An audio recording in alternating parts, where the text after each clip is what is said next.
You ever see a game trailer that just immediately causes you to stop whatever it was you were doing and you were just like, yes, more of that, inject it directly into my veins? Well, that was me when I saw Metal Eden. A movement shooter that was actually built around movement. And I've been trying to scratch that itch ever since Titanfall 2. Wall running, air jumping, dashing, slides, melees.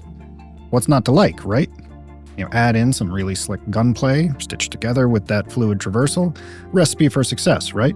Looked fast, looked deadly, looked like it actually respected momentum as something more than just an accessory. So naturally, I downloaded the demo. Loaded it up on my rig, which realistically could kind of fit at CERN. However, what I got was none of those fluid, graceful, fast-paced characteristics I was talking about a moment ago. What I got was not speed, was not fluidity, and it certainly wasn't combat.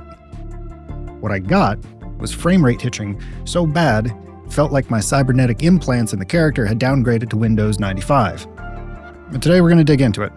Not just Metal Eden specific problems, although we'll spend a good chunk of time on that, but the larger technical rot Unreal Engine 5 is dragging into otherwise brilliant games. All right, so first off, we need to talk about why UE5 games stutter. Let's set the ground rules first, okay?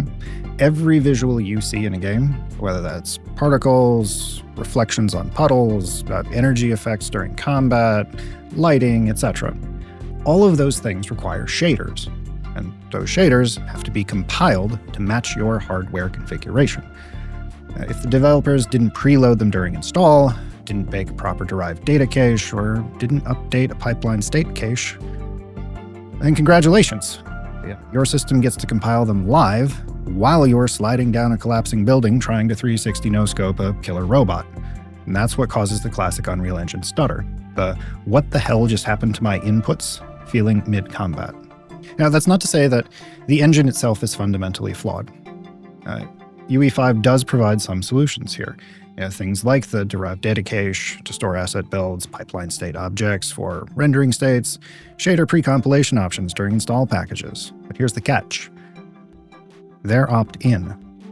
They require discipline, and they're really easy to half-ass or forget when you're trying to hit deadlines. Now, if those systems aren't baked in, well, your graphics card isn't just running the game.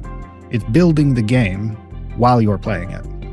Like, imagine trying to sprint through a gunfight while the sidewalk keeps reassembling itself under your feet. Not going to go great. That's live shader compilation in UE5. So, as I mentioned at the outset, Metal Eden's trailer hinted at something incredible. It felt like a game that understood momentum. The satisfaction of flowing from ledge to wall to enemy without the world itself interrupting you. Unless you did it wrong, in which case you deserve to stop. The movement gets strong. Air dashes, sprints, wall runs, slides. It's all there. It wants you to chain motion together into something elegant and destructive. The moment we booted up the demo, no shader cache is created, no pipeline state cache is updated, and there's no persistence between sessions. Every wall run, every dust cloud, every shattered neon fixture you trigger, well, it forces your system to scramble through the new render instructions on the fly. And it's fast enough that even high-end hardware that should laugh at this, struggles to keep up. So as for what you can and can't fix here, you can bandage the problem, but you're not going to cure it. The more extreme option here would be to force DirectX 11 at launch within your Steam launch options or your launcher of choice. Yes, you'll lose a good deal of UE5's fancy lighting features.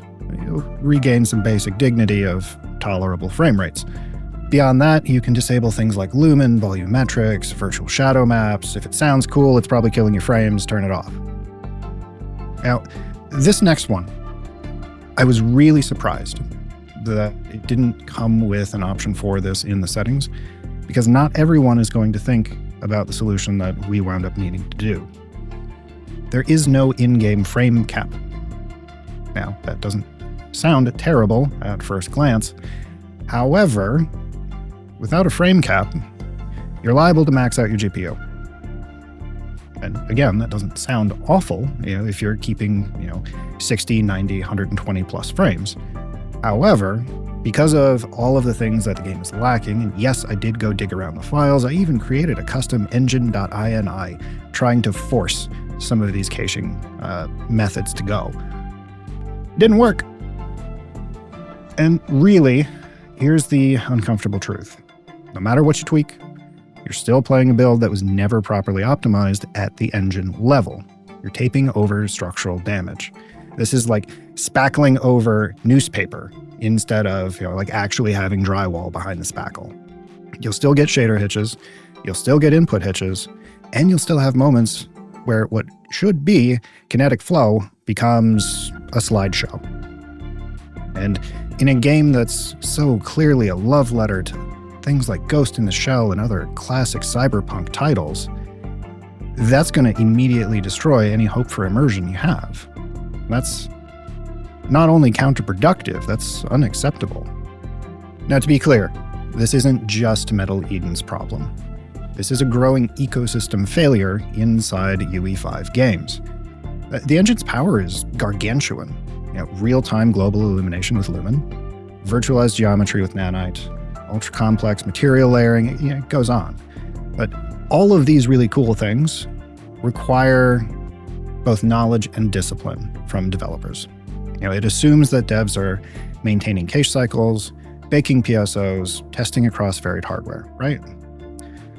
When they don't, UE5's incredible fidelity turns into kind of frame rate quicksand and you're going a whole lot of nowhere fast. And the danger here, beyond things actually running well, is perception. Every time a UE5 game launches stuttering, well, I know I've railed about it on the channel here, and many other people I've talked with experience the same thing. It's just like, oh, it's stuttering. Yep, UE5. I mean, that growing sentiment isn't necessarily the fault of the engine, it's the implementation. And every time you have poor implementation, that further chips away at players' confidence, normalizes bad technical launches. Players stop trusting new games. Players stop trusting engine branding. Smaller titles like Metal Eden that desperately need that strong first impression, well, unless they drastically change things from the demo build to full release next week, they get crushed under the weight of the sins that they didn't even fully commit. Now, to be clear, UE5 is not a broken tool. It's an excellent system. At the same time, it is a scalpel that punishes clumsy hands. And again, this isn't something unique to Metal Eden. It's something we've talked about several times on the channel. Titles that come to mind here are MechWarrior 5, specifically the Game Pass implementation of it as opposed to Steam. Remnant 2 had some weirdness when that first launched. Lords of the Fallen had similar hitching at launch. The newer one, not the first one of the same name from a decade plus ago. Thankfully, some of those things got ironed out as those devs completely rebuilt that game from the ground up. So, completely disregarding all the technical wreckage that we're talking about here, Metal Eden is something that could really shine. The movement design is tight, the combat spaces are well-shaped for flow, even though it does kind of start to feel a little bit roguelite-y in that each room becomes its own battle arena. Art direction looks fresh. It's not particularly derivative, and as I said earlier, this is clearly a love letter to classic Cyberpunk. At its best, it lets you imagine you're this hyper cyborg ninja that would give Mr. X sword envy. Dashing, sliding, gutting through vertical ruins without even thinking about your next step. Yeah, it's great. When it breaks, that immersion and that dream just collapses instantly. Because when you're selling movement, every frame matters. A half-second hitch isn't cosmetic here. It is a broken bone mid-sprint. And the tragedy really is how close they already are to something truly stellar. With proper cache building, 2 extra months of technical focus, Metal Eden could feel godlike. Instead, it currently feels like a brilliant combat system and concept trapped inside an unstable container. Now again, for perspective, running a 7800X3D, 4090, the game's installed on an NVMe, 64 gigs of RAM. The problem is not my machine here.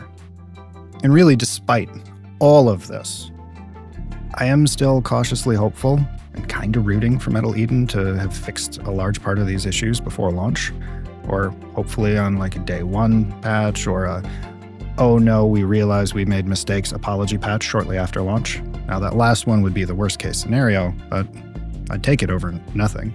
But because under all of the stutters, all the missed optimization patches, all the patchable fixes, the soul of a great game is here.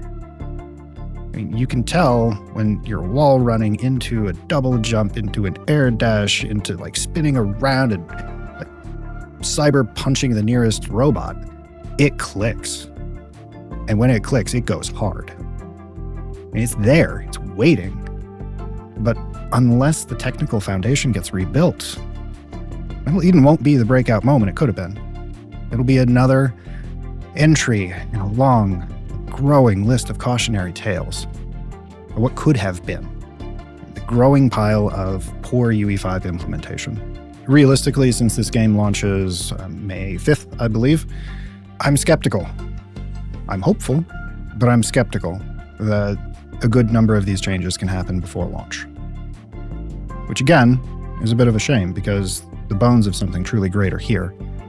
At the moment, I don't know that I can really in good faith say like, yes, go pick this up. If you want something that scratches the same itch but doesn't have anywhere close to the same number of technical limitations and problems, go check out Deadlink. Feels very similar, a little bit of a different aesthetic, but the combat flow is there, the proper gunplay is there. I reviewed it on the channel over there a while ago. Granted, I was much worse at this than I am now, so if you're willing to suffer through that, go give that a look.